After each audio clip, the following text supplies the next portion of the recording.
Okay, so it says I'm on good health now. Good to go. Okay, so we're both streaming on YouTube and Twitch now. So we should be good to go.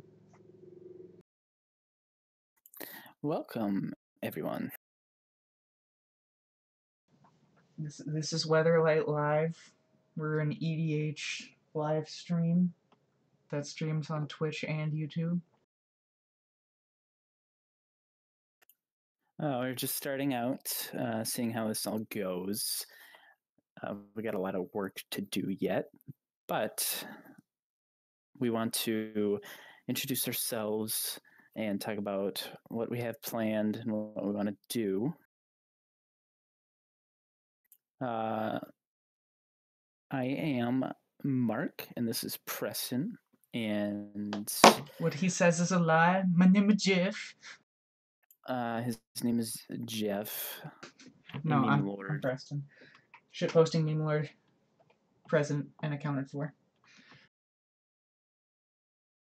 So what we want to do is basically provide a means for people to come together and talk about magic. And our primary focus is EDH Commander, normal format rules, not French. We don't dabble in Leviathan either. Well, Mark does, but I don't.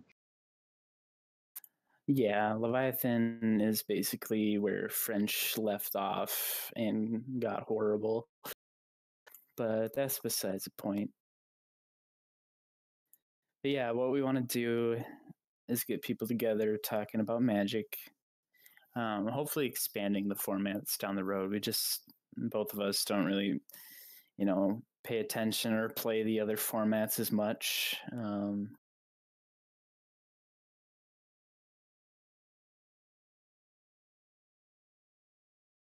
Simultaneously, we have a Twitter page set up and a Discord server, hopefully, that will get filled with you guys.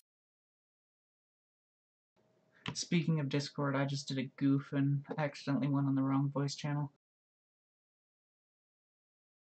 Oh, well, why would you do that?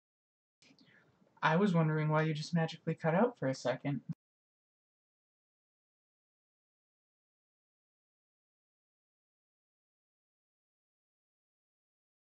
So I was told by somebody that it was Shark Week.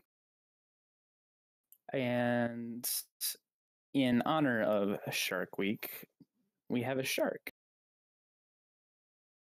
And I'll bring him up here. We got the giant shark from the set The Dark. The shark from the dark. I did not know this card existed. It's not necessarily under anyone's radar as far as power, but we have a 6-cost 4/4 fish. It's interesting. Errated that two its creature type is fish. fish. Oh yes, it was errated to fish. It was originally a shark. The design choice there, I don't necessarily agree with. Shark Tribal would be awesome. So, Giant Shark can't attack unless defending player controls an island. And whenever a Giant Shark blocks or becomes blocked by a creature that has been dealt damage this turn, the Giant Shark gets +2/+0 and gains trample until the end of the turn. So it's a 6/4 trample if a creature had taken damage this turn pre-combat. And if you control no islands, you have to sacrifice this shark. Time to bust out that Rod of Ruin. The Rod of Ruin, or as in this discussion here, we have the Prodigal Sorcerer Reef Shaman Giant Shark combo. It's a 3-card combo to get a little damage in with trample from a shark. A shark having trample to begin with is kind of weird. How's it got trample if it's got no legs? This card was only printed in the dark, so if you're For looking good to get, reason. so if you're looking to get a couple copies for your next your Modern Legacy deck, you know where to look. Hold on, I'm doing a quick price check on that. Let's see how much this guy's going for.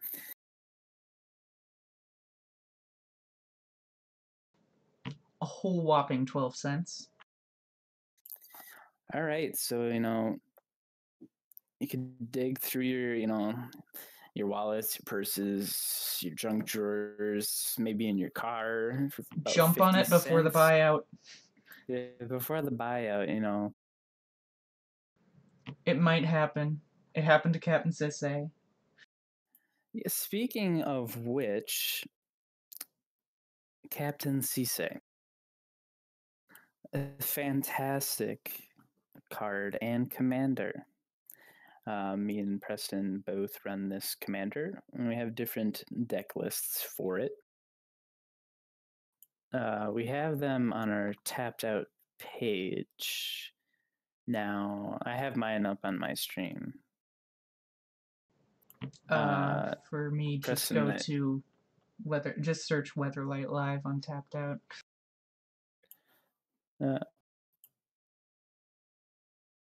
These decks.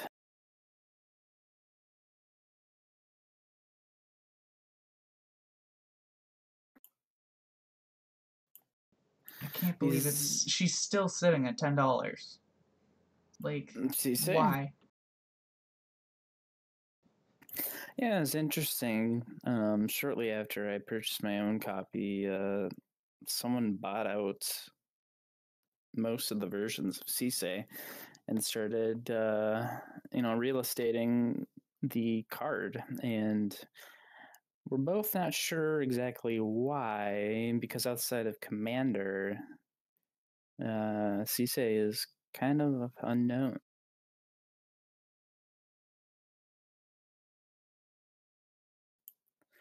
But yeah, we have slightly different deck lists, and I mean they're both set to accomplish the same thing.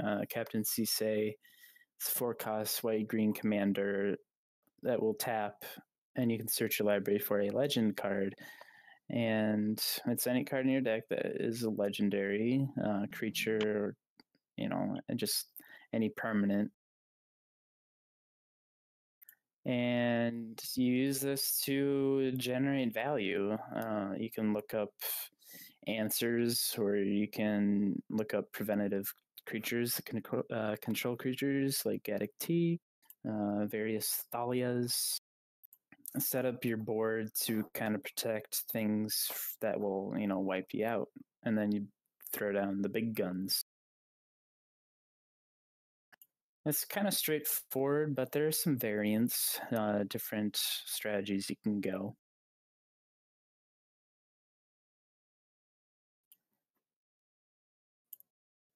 However, we don't want to necessarily get away from the goal of this stream today, and that's basically to introduce the channel and kind of talk about what we want to do.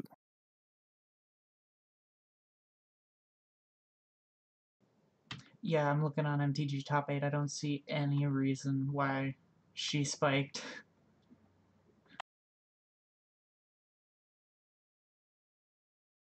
The old mystery that may not ever be answered.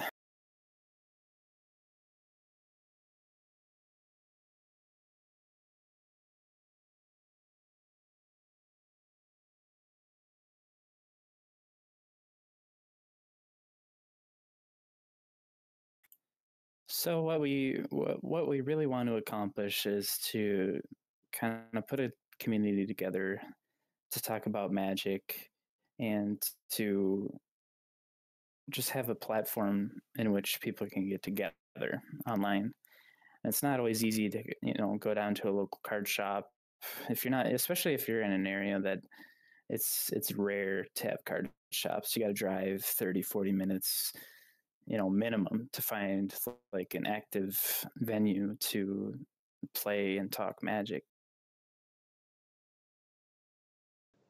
That and trying to navigate the EDH subreddit is a pain in the ass.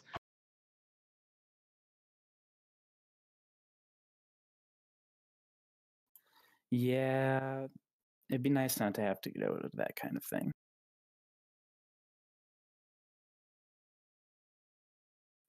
So moving forward, as we progress through our streams, we will be providing a weekly video that has a little more time put into it, a little more thought and construction, maybe deck techs or talking about metas, meta games between your personal and local and on the national scale, what they all mean and what you should really pay attention to.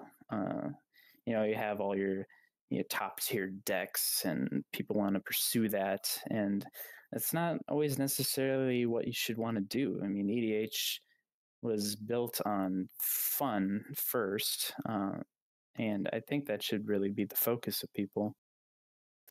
Granted, there are a lot of different places where you can play competitively, and I think that's amazing. Hopefully, in the future, Wizards can find a way to kind of bring Commander into the fold of competitive events, but for the time being, it seems kind of difficult. That's because it's basically 100 card singleton legacy. Yeah, and as we know, we're not always fans of the ban lists, and there's a reason for that. It's really hard to balance. I'm not even going to start on that one today. Yeah, that is a whole nother live stream. That would probably be 2 live streams. 2 live streams, a couple videos. Letter to your congressman, stuff like that. Yeah, politics inside and outside of EDH, I guess.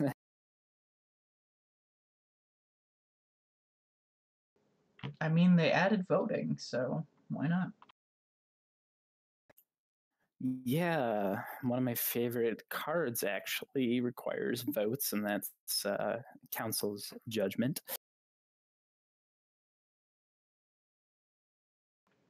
Does not target. Council's Judgment here. We have a 3-cost white sorcery with Will of the Council. Starting with you, each player votes for an online permanent you don't control. That's a very important part of the rule text. And then exile each permanent with the most votes or tied for the most votes.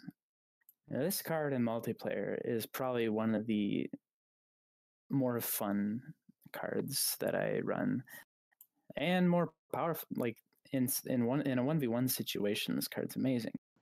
Pay 3 mana, get rid of whatever you need to get rid of, except for lands.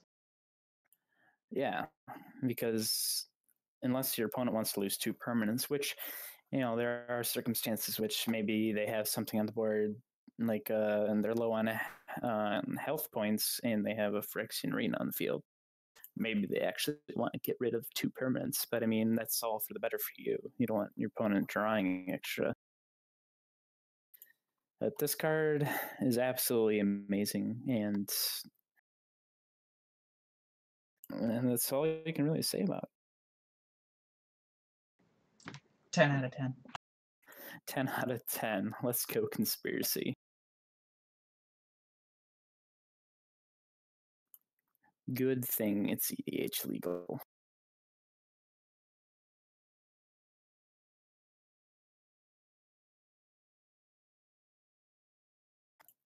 And so what we would love is for people to, when they view our live streams or they view our weekly videos, or they venture onto our Twitter page is to provide feedback.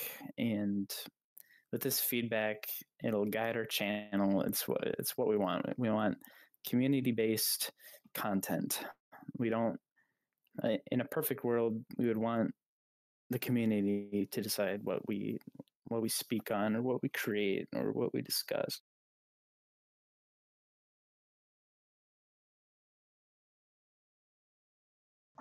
Another thing is we want to have an open discussion in the Discord server and on Twitter, other places. Yeah, you can message on Tapped Out, so you could probably find us on there too.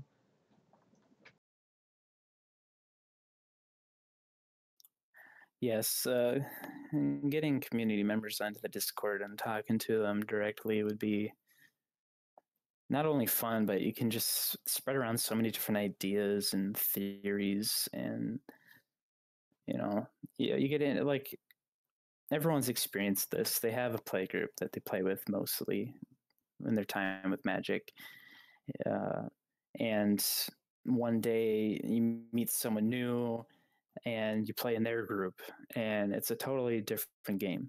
It's like there's more removal, or there's more board wipes, or there's a lot less board wipes to removal, and people are just playing solitaire, basically ramping up their green decks to drop huge bombs. Or you meet a group that has a bunch of control players in it, and Or you meet a group of people who stack their decks.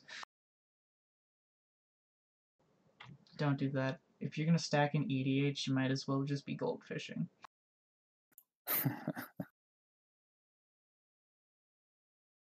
Yeah, no sleight of hand here. And honestly, if you want to stack your deck, there's many ways to do it within the game's rules. Just look at Miri's Guile. Yeah, Preston introduced me to this card not that long ago because I was feeling a little blue about not having my own copy of Sylvan Library. And I'll be quite honest. Feel a little blue about not playing blue.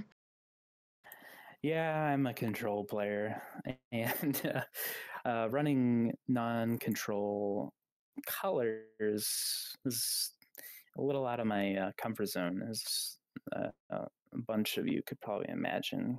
Going out of your own colors, everyone's got their favorite, but it's a freshening experience to play outside of your favorite colors, getting to know other sides of Magic that you don't really care for. It helps you. I mean, it also gives you insight on how to play the other colors and how to defeat them, to what to expect.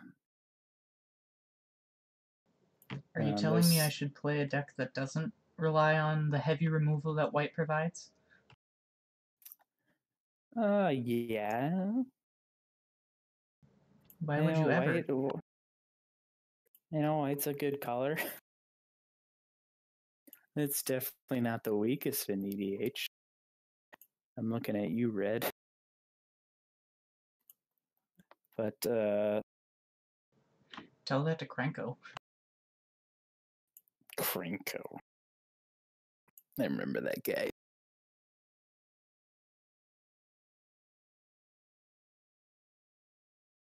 Yeah, so more towards the community aspect. If you want to see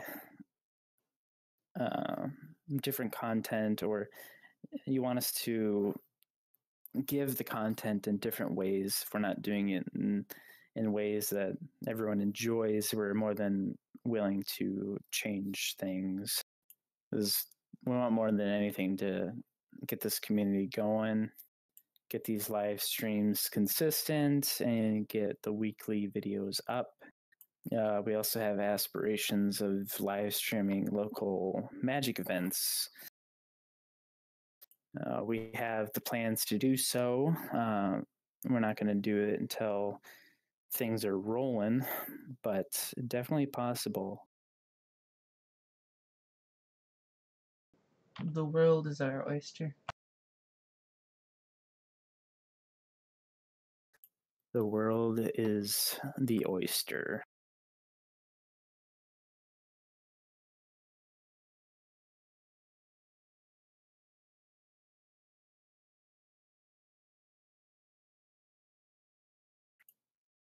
But use Twitter. Twitter, message us ideas, feedback. If you have questions about building decks, if you're new to EDH and you have questions on how to get started and what to expect from it, we'd love to talk to you about it. The more people playing this format, the better.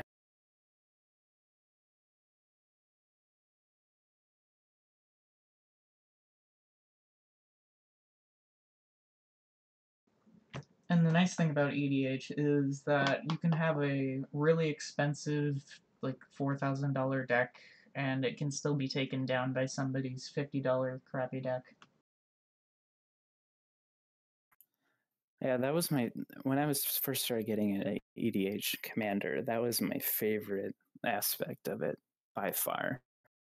My first EDH deck was green-black. It was Durad, Golgari Lichlord, and he dominated our play group early, and it was super fun. And the cards in the deck cost literally nothing. Like, it was so enjoyable, especially if you have a play group that hasn't gotten into EDH and everyone's fresh, and you start building it slowly, and it is one of the best experiences in Magic, in my opinion, is just discovering all the different combos that you never would have dreamed of, different circumstances. Like, you have to go into the ruling books to figure out, if there's two grave betrayals on the field, which one procs first. Like, circumstances that you never ever think that would ever come up. But there's rulings for them. There's rulings for everything, and that's what makes Magic really sweet. That, and one thing that Wizards does that a lot of other card games don't do is they print, I don't want to say worst ofs, but second best ofs. So there's like Wrath of God, and that card's like $5 depending on the copy, but you can get a Day of Judgment for a quarter. Same cost, same effect, except it lacks the can't be regenerated part. Yeah, that's a really good point. There's always like a card that is on equal or slightly less power level to the more common or the more used cards, not common, but the most used cards, the popular cards, the ones that cost more money. There's always that little difference in power level, but really good effect that you can still use to budget. And then it only costs you a quarter compared to your $5. Yeah, translate that from $4,000 competitive EDH deck that is using 13 different Portal 3 Kingdom cards that shouldn't be the price they are, down to like a $300 deck. I hope in the 25th anniversary they reprint Portal 3 Kingdoms. That'd be hilarious. Let's knock those prices down. Those cards aren't even like all that good. Like, a lot of them. Like Imperial Seal. Like, what is that card? Please. It's a free Vampiric Tutor. That's worse than Vampiric Tutor. The Sorcery Speed Vampiric Tutor for $200. It's still really good, though. Yeah, I mean, it's really good. It's good. It's a tutor. Tutors are good.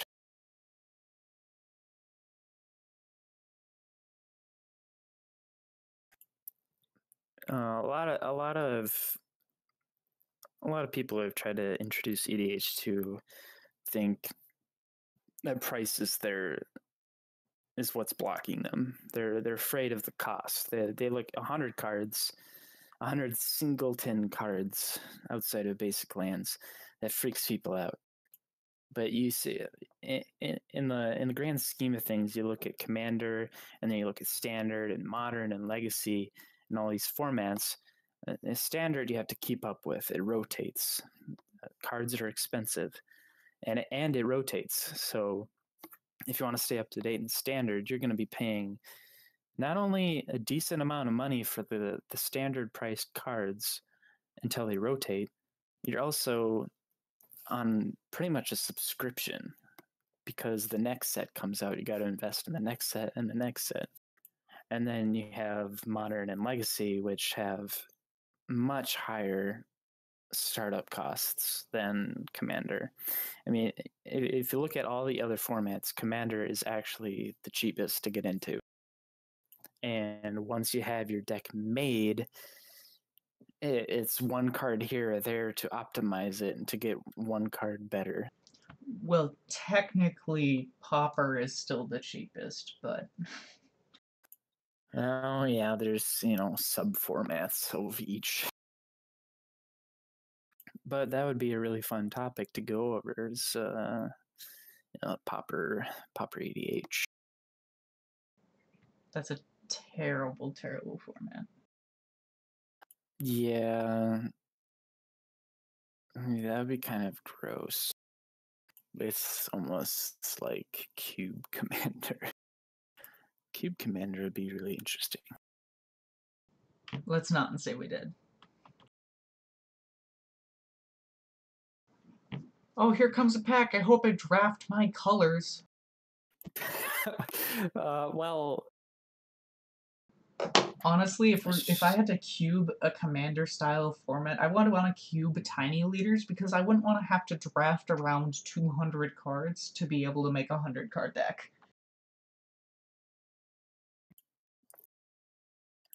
I thought there was an article I saw somewhere, and I don't remember, that there is an actual guide on how to cube Commander. I don't know where it was from, and I don't know how it would be done. But I imagine somewhere, like, basically there'd be multiple cubes that had a couple different commanders that shared colors. I mean, that's the only way I can actually think that would work. Because like you said, it would be super hard to put a 100-card singleton deck in together that can't go out of its colors in a cube format. Simple solution. Just have all the 5-color commanders. Yes. Especially the next commander set, which is spoiling some seriously powerful cards, if those are actually true. Cat Dragon! Cat Dragon. Cat Dragon! I'm looking at you, Ramos. That 6 colorless costing 5 colored commander that can generate 10 mana of 2 of each color. It seems terrifying if that's a real card. Really I faced off design. against a proxy version of that, and it was actually kind of funny because I was playing my Tesa deck, and they cast their commander, so I exiled it. And they cast it again, and I exiled it. And they cast it again, and I destroyed it. I just had all of my targeted removal in my hand. And they got up, I think they got up to paying 16 for it before they just gave up. Ouch. Yeah, there's a weakness involved there. Also, remember, if you want to pick any commander that has this high drop work, you just gotta stick about $400 worth of artifacts in it to make the mana ramp fast enough. Yeah, Boros. The worst color combination in EDH. Yes, Wizards. I think every community is looking for some Boros love. It's like they printed Boros Charm and like, yep, there you go. That's that'll be good for you guys for like 10 years. Well, it's funny Charm because is amazing. They've got silly commanders in Boros. They've got Aurelia, they've got Gisela, they've got Bruce Tarl. They just don't have any ramp unless you're gonna play strictly artifact ramp. Bruce. Bruce is definitely one of my favorite partner commanders to come out. The stash, man. The stash.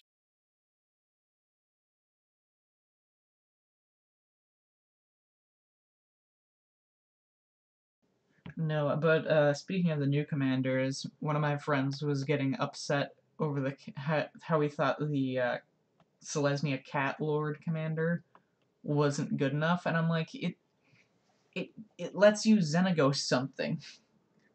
What do you have to be mad about? It buffs from the command zone. Oh yeah, remember the last commander that did stuff in the command zone? Didn't they ban him in French or something?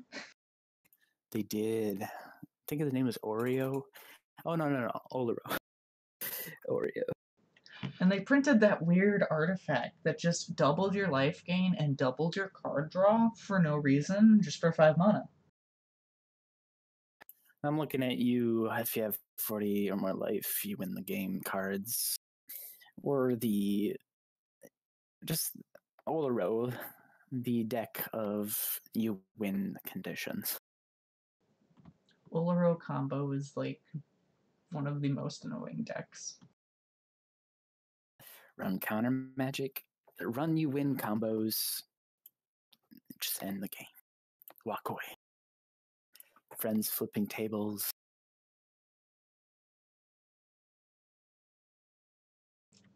Or if you want to be more of an asshole, you can always play Olero shut down the board. Just Mycosynth Lattice, Stony Silence. And back on your cat commander, you can actually run Miri. They're probably going to print her in the deck too. That'd be fantastic. We got a 3-cost, 2 green, first strike, forest walk, vigilance, 2/3 creature. Pretty solid. Pretty solid. Now, Wizards does a good job of filling out the commander decks.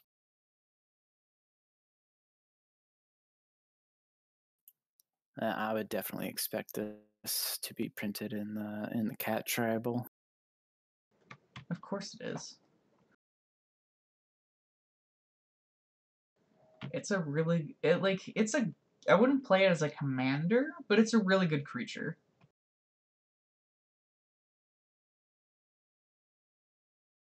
Yeah, it's very, very good. You get the buff from your command zone. You got equipments with that forest walk. Let's be honest. If you want to play a cat that you have to put equipments on, you're playing Kemba. Kemba, which you can. It's in the colors.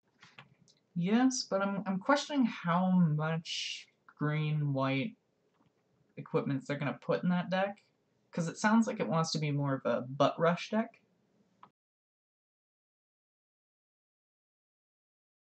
Yeah, we'll have to stay tuned on the commander spoilers.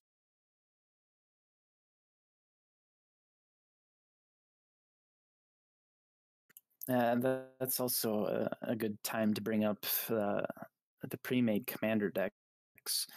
And starting back since 2013 commander sets, that's probably the first one that came out when I actually started playing, and that's the one that had like Jaleva and Prosh in it, and Derevi, a multitude of super powerful commanders. We don't talk about the bird.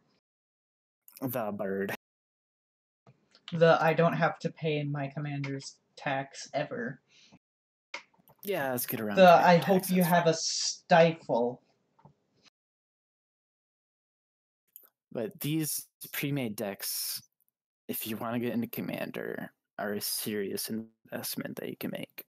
You grab them in the store for $35 MRSP, and you have a 100-card deck, and you build from that. And it comes with a soul ring. And it comes with a soul ring. No the most broken card. Ring.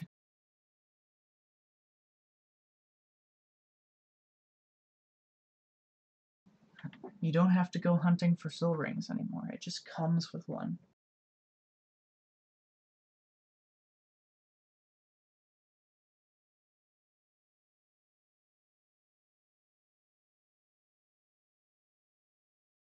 Now I forget, was Mary on the Weatherlight? I think she was. That's more up your alley. You know more about the Weatherlight than I do.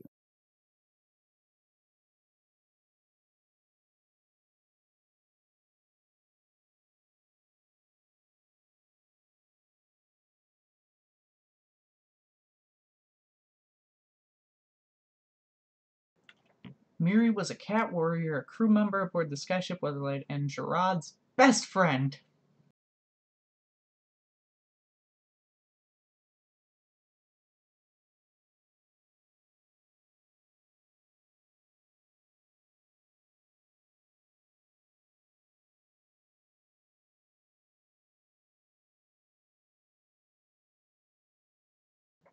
So yes, she was.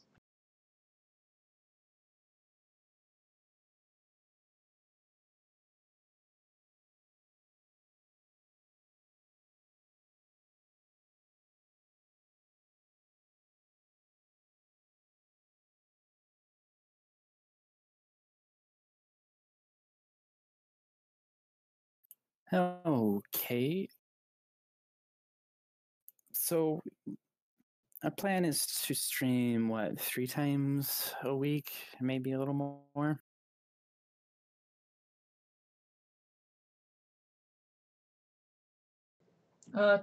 I'd say 2 or 3.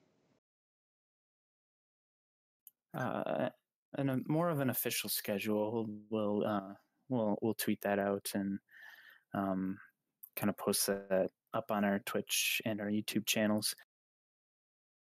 Try to get some consistency for people. I just found out that there's a mono black Miri. I did see that, yes. I'm gonna pull her up because she's actually kind of interesting, and I'd think about playing this.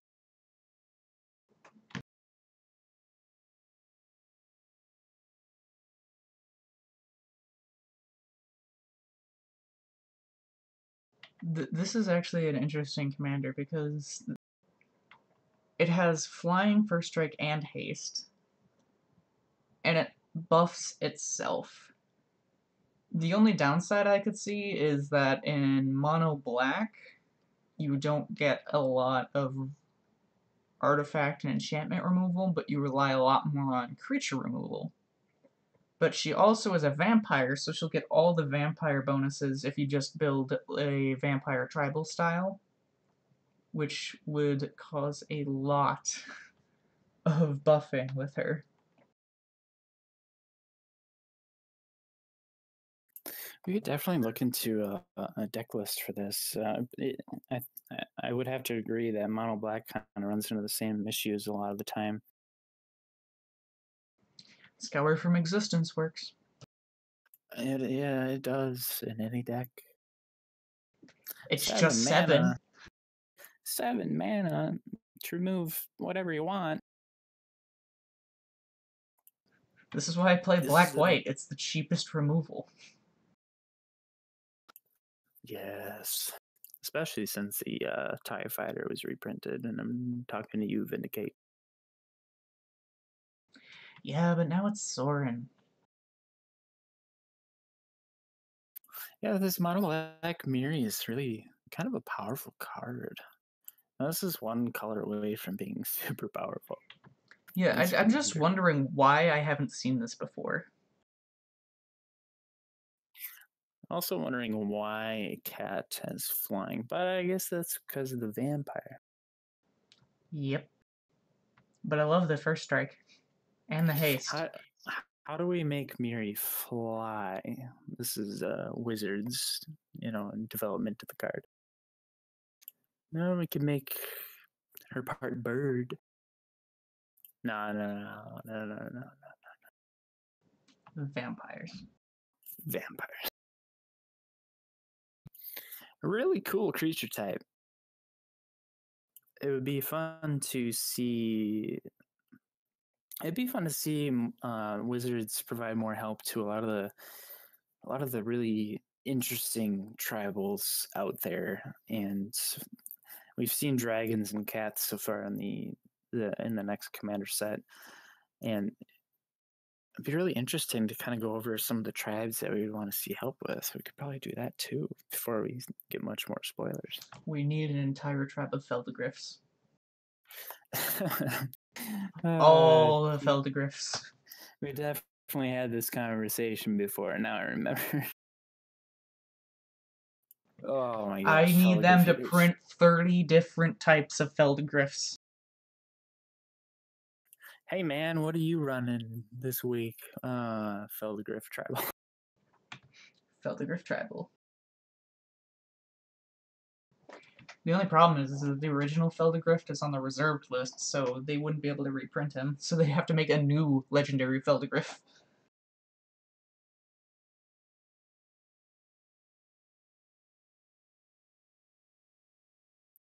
I don't know. I think they should just, they should just change that creature type to hippo and be done with it. They honestly should.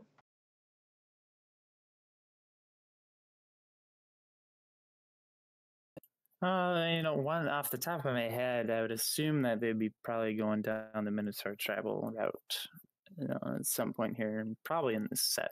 That's kind of my guess. They Wizards always seems to print like one Minotaur a set, and it has Minotaur tribal abilities, but it doesn't help in the block for standard, and it's such a slow pace for any other format where Minotaurs still are not good. I mean, there was that one time where Theros and Ravnica were overlapping where it kind of worked, but the problem was it was Theros, so Mono Black Devotion was it. Ooh, Mono Black, yeah, Pack Rats. I still think my favorite Mono Black deck that popped out of that was the Whip of Erebos deck that ran Ghost Dad from the Ravnica sets and Ashen Riders, and they didn't even play any white lands. They just get the Ghost Council and the Ashen Riders in their graveyard and then just whip it out. And then they'd use the council to exile itself so it wouldn't be exiled by the whip. So then you just had a free Ghost Dad coming in and out of the battlefield every turn. Let's just be thankful that nobody was whipping nays back in Theros. Let's all be thankful that that wasn't a thing, Theros. that'd be horrible. It would be Meme Town Central at every local card shop.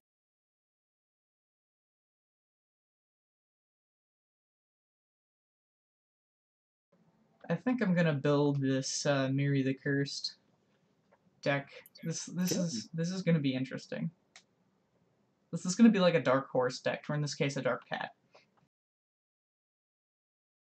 Yeah, that brings up a topic that I really, really want to pursue in the future is kind of the dark horse commanders out there. Teysa, Envoy of Ghosts! Yeah, Preston will vouch for Teysa for days, and she's bad until she's on the field. Then she's just a pain in everyone's ass. I do see a lot of articles popping up about the underdog commanders, and I think it's such a good and healthy thing for the community for these articles to be made and these people working with a lot of effort, to be honest, finding these commanders that no one plays and putting them into viable lists. Maybe not ultra competitive, but they'll win you a game lists, and they're going to be fun and new and different. And a lot of them, people aren't they don't know every outcome that the decks are going to produce. I mean, you look at cards like Zero the Enchanter, or I mean, even Narset, um, Enlightened Master. You know what those decks are going to do. You know what Prosh is going to do.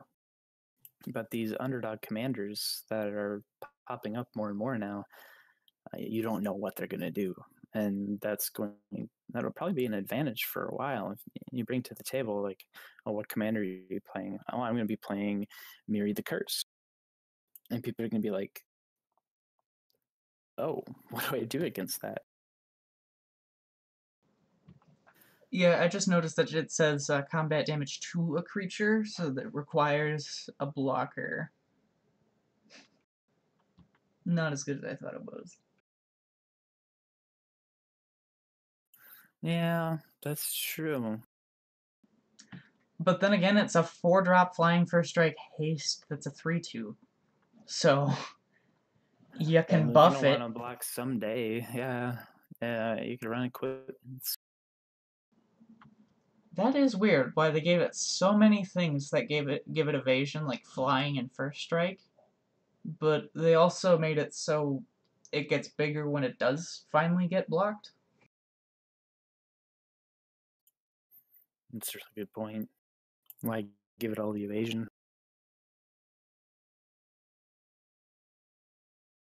Nevertheless, it's worth investigating. It helps bring up the point that there are commanders out there that might not be tier 1 on the tier list, but you can make work. You can play them in your local and personal play groups and win a game. You can have fun winning a game, and that's one of the most important things for EDH is having fun. You stop having fun playing EDH in a casual format, there's absolutely no reason for you to be playing Commander. The moment the fun is taken out of the equation, that you should just stop and sell your deck.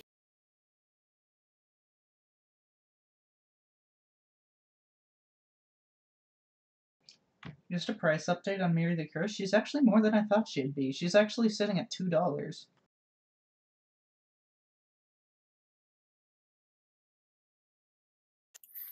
Interesting. With a foil price of $10.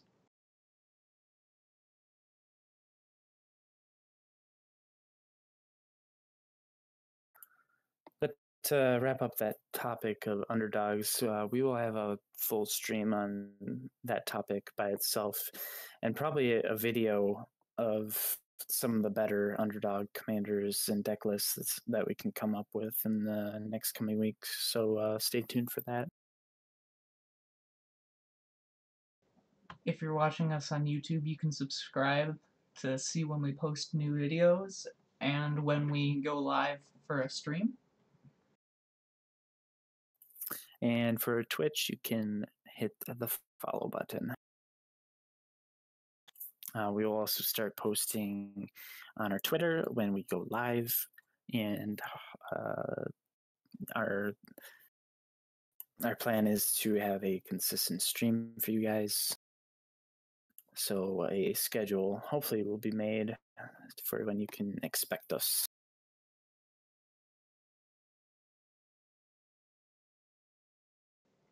And don't forget to hop into that Discord link, jump in the room. Right now it's just us two, so if you're the first one in there, you'll be able to talk with us like right away, and we can start answering questions or giving deck advice or just having a chat, whatever you guys would be up for. If that's all people ever came in for was just to talk about Magic, I would be down for that. So down for that.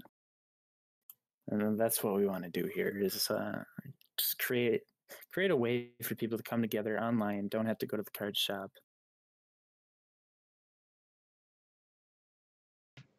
And without having to play the whole MTGO game.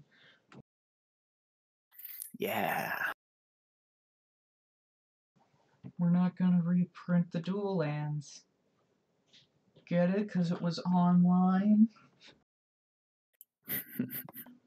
It's not actually printed.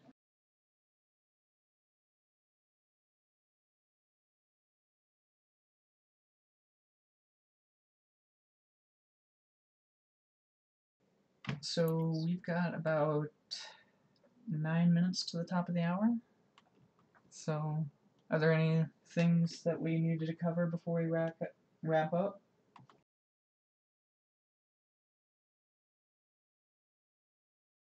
Yeah, I'm trying to think of that quick.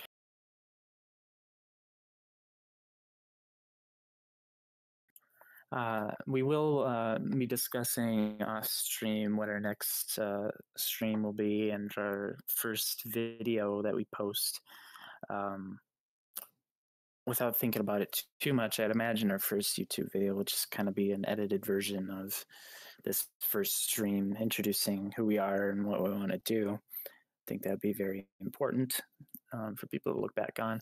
Obviously, there's stream recordings both on Twitch and YouTube. You can go back and watch if you missed it.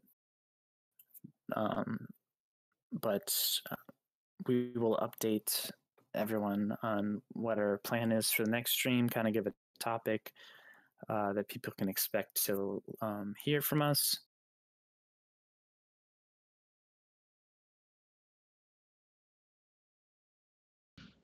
I forgot to push to talk again. This is a new concept to me. I usually just let the audio run in the background. But yeah, so stay tuned. We're gonna, I think we might even just do that.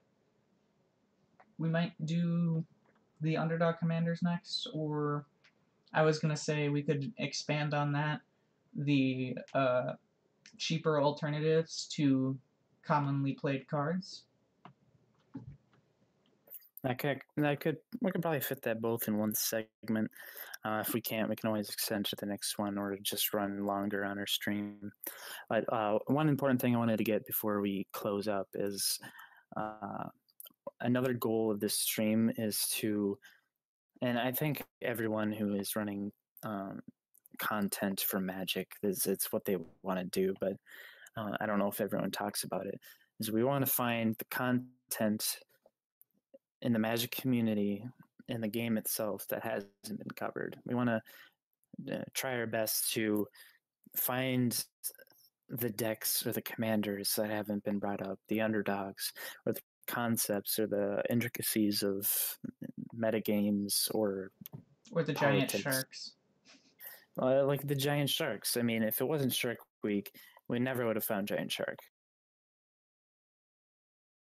So shout outs to Shark Week.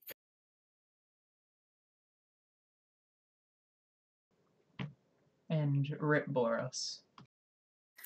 If there's a moral of this stream story, is Shark Week and Boros being horrible in Commander. I mean, it's not horrible. It's just you'd be slamming your head against the wall trying to do something that would much be better done with any other color combination. The great imitator. Well, they do their best. They try. They get the participation trophy of the EDH community. Boros decks are the people who show up and try. Unfortunately, not everyone wins Boros. There's only one person who wins and gets a trophy. Learn your competitive lesson, Boros. I want to play Boros tokens. Well, you'd be better off playing green-white tokens because they get populated. And all the token doublers. And the mana ramp. And the mana ramp.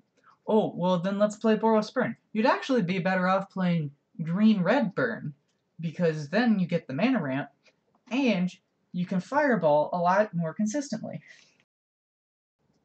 Or just mono-red. Mono-red Heartless Hedagetsu. Burn for days.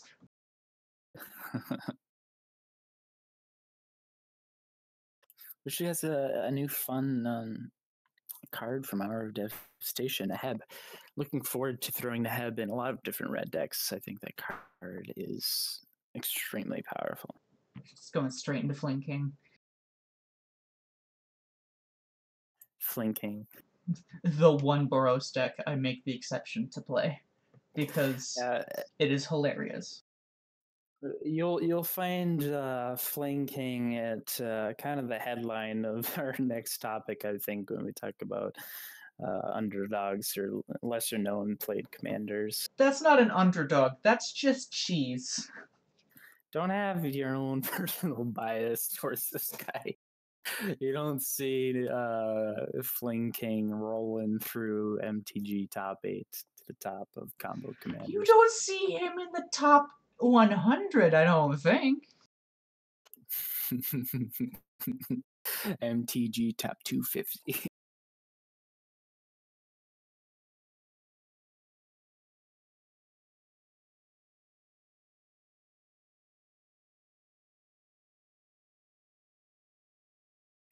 Oh yeah, and another way of communicating with us, we have an email. It is weatherlightlive@gmail.com. Message us there. Also, private message, direct message on Twitch and Twitter. Any way that you feel comfortable contacting us, sending deck lists, different ideas, feedback. We're looking forward to it.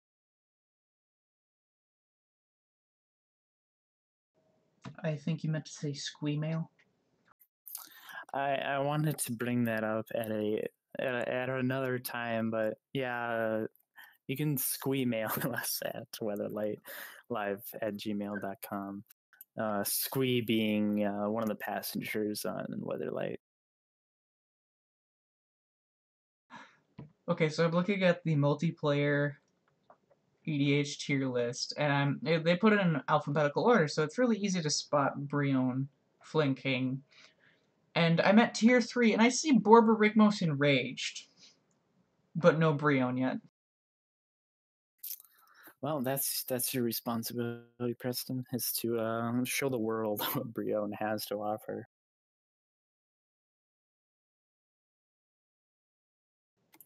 He's in tier 4.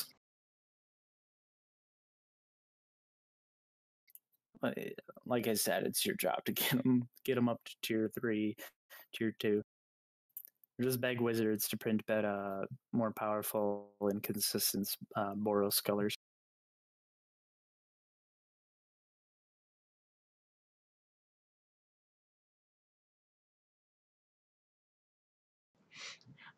This is kind of sad because I'm looking and I'm seeing a lot of Boros commanders down in tier 4.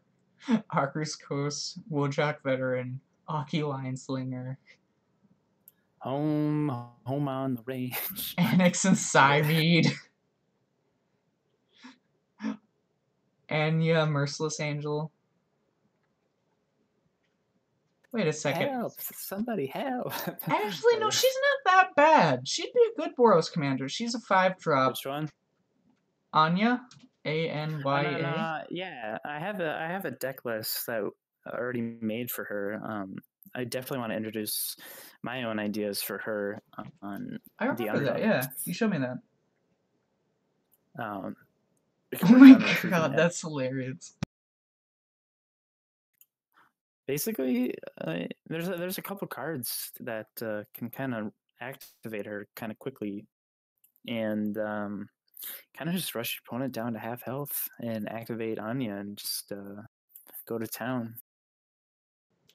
And she just gets stronger the more opponents there are. She's like, that's the one problem with Boros, is that it's really good as a 1v1 commander, but as things go, once they step into the multiplayer scene, they're dead in the water.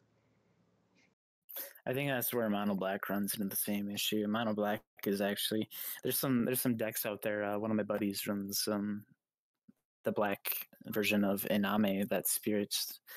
Well, when you cast her, Iname Death's Aspect. Death's Aspect. You throw all the spirits from your library into your graveyard, and then you massacre them. It's pretty. That deck is kind of difficult to deal with in 1v1 situation, depending on, if you're not running any kind of counter magic or anything.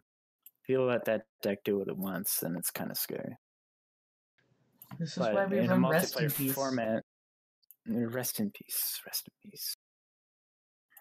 And we run Helm of Obedience because we run Rest in Peace.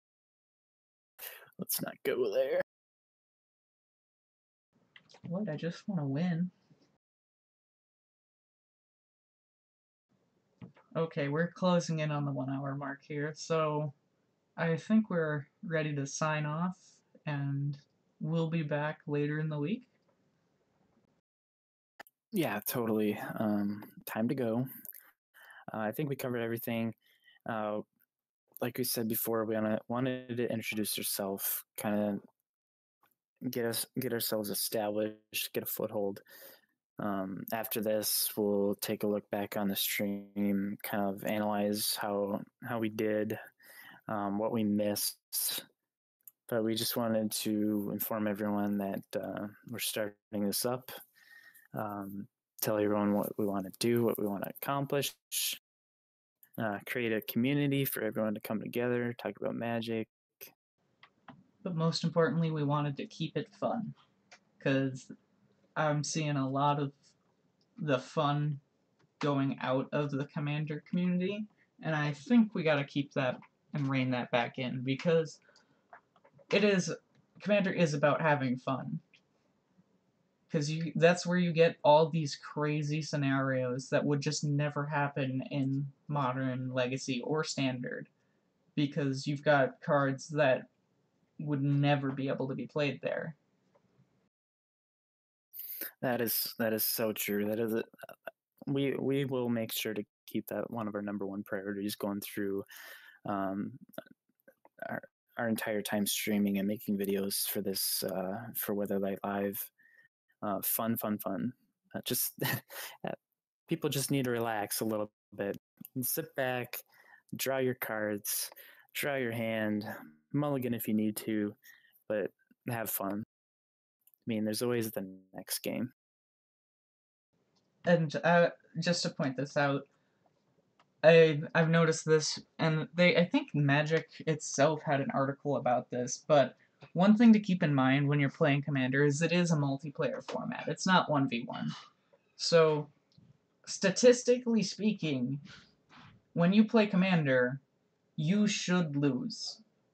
You should 70, like if you're in a 4-player game, there's a 75% chance you are gonna lose. And that's just something you gotta keep in mind, because losing in Commander is not bad. It's supposed to happen. It's not 1v1 where you're supposed to be winning half the time or more.